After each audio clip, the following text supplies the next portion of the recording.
Good afternoon, YouTubers. Well, we've come out for a little walk, and so I wanted to exercise myself. No point in sitting in bed all day vegetating, and I decided to come to the Imperial War Museum, and this was my idea, and my wife will thoroughly enjoy it, no doubt. Just as much as I did the last time. Yes. I like this little house though. That'd be really cool to live in. I bet no one ever notices this place. This is the gatehouse, and I bet everyone's in awe. They come through the entrance and see that, and they don't even look at the gatehouse. I love it. I think it's great. I could happily live there.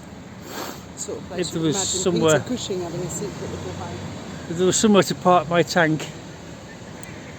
And we did notice at Lambeth Palace there was loads and loads of these little squirrels, and they're so super tame. I mean, obviously wild, aren't they? Oh, let's see if I can get close to him. Hello, Mr. Squirrel.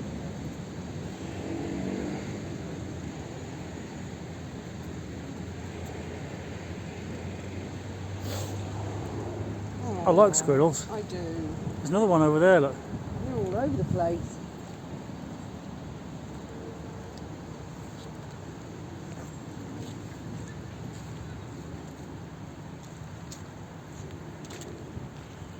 Hello.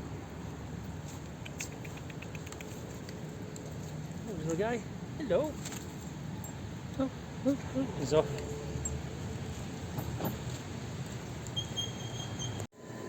Now, being here at the Imperial War Museum for a chap, things are jolly interesting. I'm particularly interested in vehicles today. I've come to see 4x4 vehicles, desert patrol vehicles, and just on the way in here we found this tank. What do you think, Fiona? It's lovely. And Some women might be into it. what do you think of it? It's great. It's great. Oh, but that's just a I pop. think Margaret Thatcher drove a tank. In fact, I think the Duchess of Edinburgh drove a tank, or Catherine drove a tank recently. Did she? I think so. I seem to remember seeing something like that. What kind of tank is this, Fiona? Apparently Russian. I've just been told. Yeah. And what can you tell me about the tanks, about the tracks and the pins? There's a plate near the back which pushes the pins in as they go round. Yeah, but you never knew my wife was so knowledgeable about Russian T-34 tanks, did you? I wasn't until And about 5 the minutes elaborate ago. system they used in order to keep the pins in the tracks. Let's go and look at MI5 section. Oh yes. Apparently there's such a thing as a Hesketh Pritchard sniper's rifle, and I've never heard of it. No, I think Hesketh Pritchard is a person. Oh, is it? It says British P14 Mark I sniper rifle that belonged to Hesketh Pritchard. Once a British sniper had located his German counterpart using a dummy head, his next task was to shoot him. Hesketh Pritchard found this increasingly difficult. Shooting the men he had studied through his telescope sight deeply troubled him. You'll have to look him up, Hesketh Pritchard. Name Hesketh pops up everywhere. And I think this might have been the man, I don't know if that was the man he was shooting at, didn't Jude Law do a film or something where there was a famous sniper? Yes, I think it was called Wasn't he Russian? Stalingrad. Battle right. of Stalingrad. Yes, but I've never seen this rifle before. Never heard of it. But it's a British P14 Mark I sniper's rifle, and I've never. You'll definitely have to look him up because that's your claim to fame, isn't it, being a sniper? No, Well, you were a marksman, weren't you? it's completely different. Ignore her. Ignore her. I was not a sniper. Okay, Well, what were you? a marksman. What's that? It just means you hit the target more times than everybody else in the annual personal weapons test. It's not being a sniper.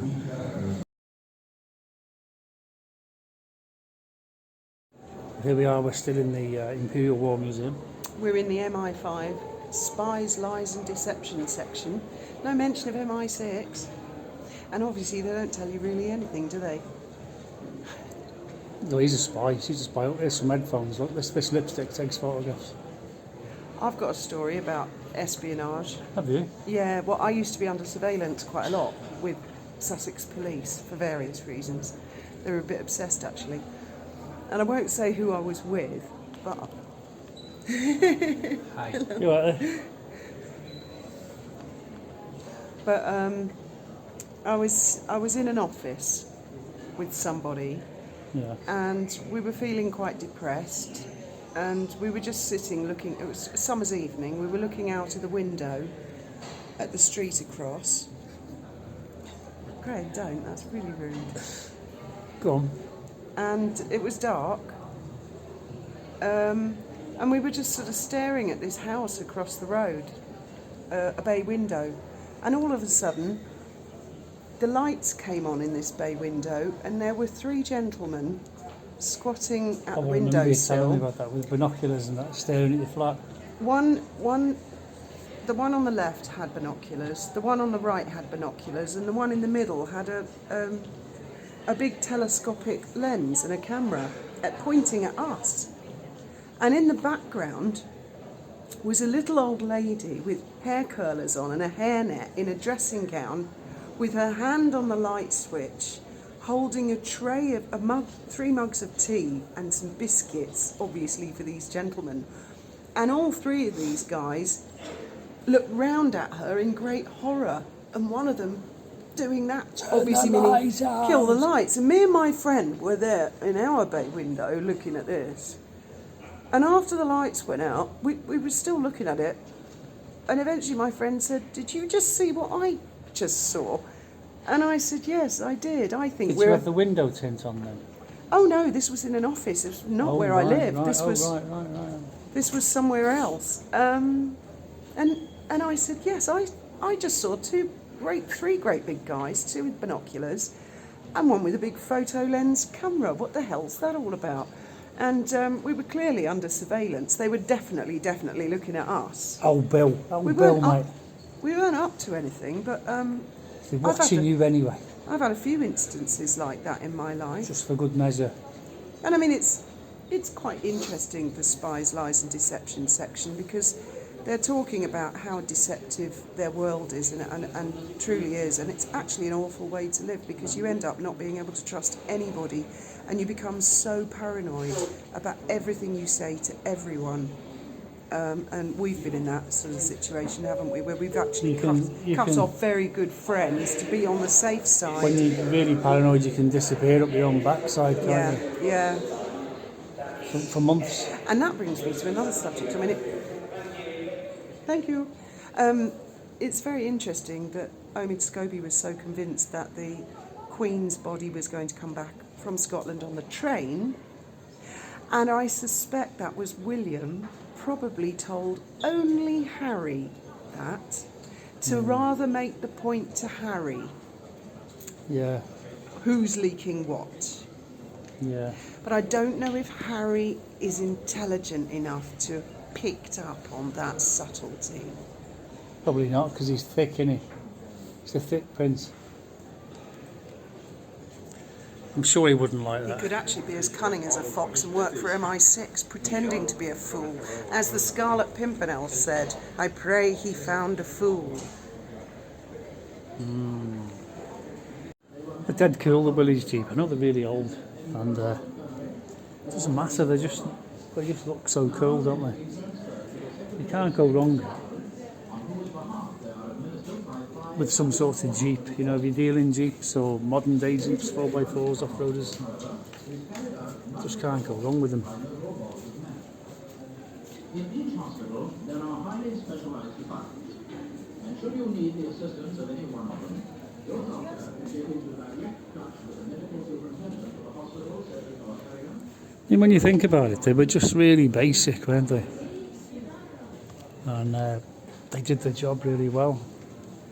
And there's no reason that you couldn't continue making them, you know, with modern brakes and things and transmissions. And they'd be a bestseller. They'd be a bestseller today, as they've always been. Humber peg armoured car. Dead cool. Our drivers used to drive these in Northern Ireland. There you go, darling. Look at this. What do you think of this? It's a truck. It's actually a Chevrolet by the looks of it. And if I'm not mistaken, they've cut all the bits off and driven it across the desert. Not sure I'd want to drive across the desert in one of these, but sure they did. Please don't touch.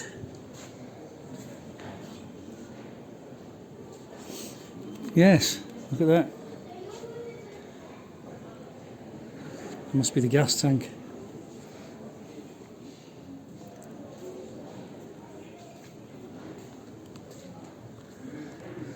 Imagine driving across the desert in that. It's just waiting for it to break. Wonder where it'll break down. Well, this looks more like it. What's this?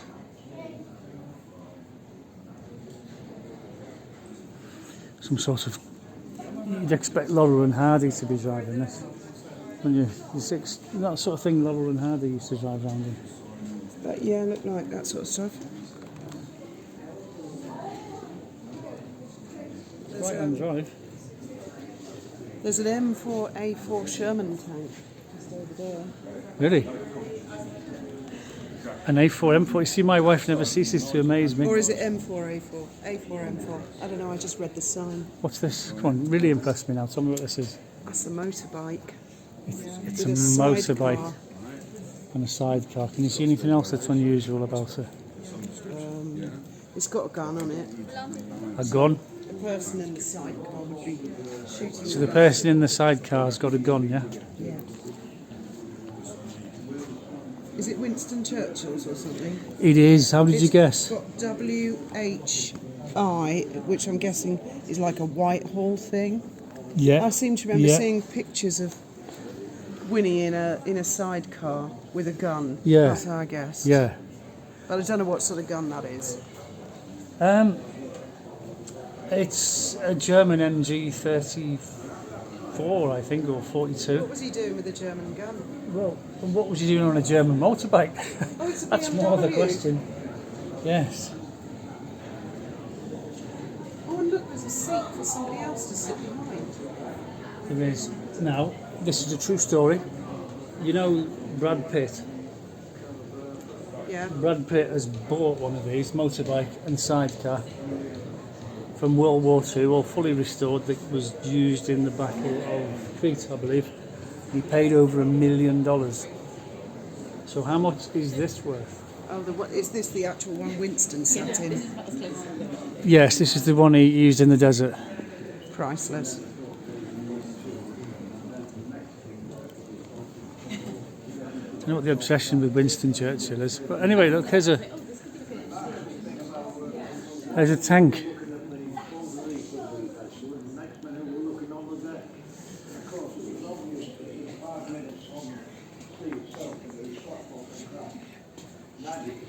Ouch. Yes, this is... Oh, guns! Fiona. No, that's cool. That's a Japanese Zero fighter. Mitsubishi from World War II. Your mother had a Mitsubishi, didn't she? I've had a few Yeah, cars. I just read it on the sign. Yeah, I would never have known Mitsubishi. otherwise. they were a really good fighter actually, but they were very, very light, very manoeuvrable. But they couldn't take much punishment. As soon as they got hit, they sort of fell out of the sky. But apart from that, they were really cool. I don't think there's any left. I tell a lie, I think there is one in America somewhere. I think someone did actually get one flying again. I think. So I'm pretty sure there is at least one still flying. Look at that. Superb piece of history there. Well, I enjoyed my second visit to the Imperial War Museum. Came here a few years ago with my darling wife, and she was just as bored then as she is now. I found it very interesting. There was some very that's because you're interesting things. interested and you were in the army and you're interested in those things. I've never really shown an interest in any of those things. Well, I'm interested in military stuff. I wasn't particularly impressed being in the army. I'm not really an army I'm not into person. football either. If someone took me I'm to not. Old Trafford for a personal tour, I know that sounds criminal to a lot of people who love football, but Lots of people It's not enjoy my football. thing. It's not my thing either, but you know, don't knock it. I'm we not go- even should sure we where go to Old the cafe? Trafford is. No, I really don't fancy that. That's outside. Oh, I've got chicken and chips waiting at home and a Have bit we? of lamb's gravy left over. okay. So I got from Marks and Spencer's, which seems to be the main supermarket. Well, on our way down here to the Imperial War Museum today, we passed about 30 police Oh vans. God, yeah. What the hell was Loads that of all coppers, about? and they were all sort of very idly, sort of casually sitting around. I thought, I wonder if they're expecting trouble. We'll be going back that way, won't we? So we could. We can have a little look, can't we? Although I think there's a bit of a more direct route. Sunday afternoon at the Imperial War Museum. It was my idea. I'm glad she enjoyed it though. She actually enjoyed it more than she's saying. I can tell by her face.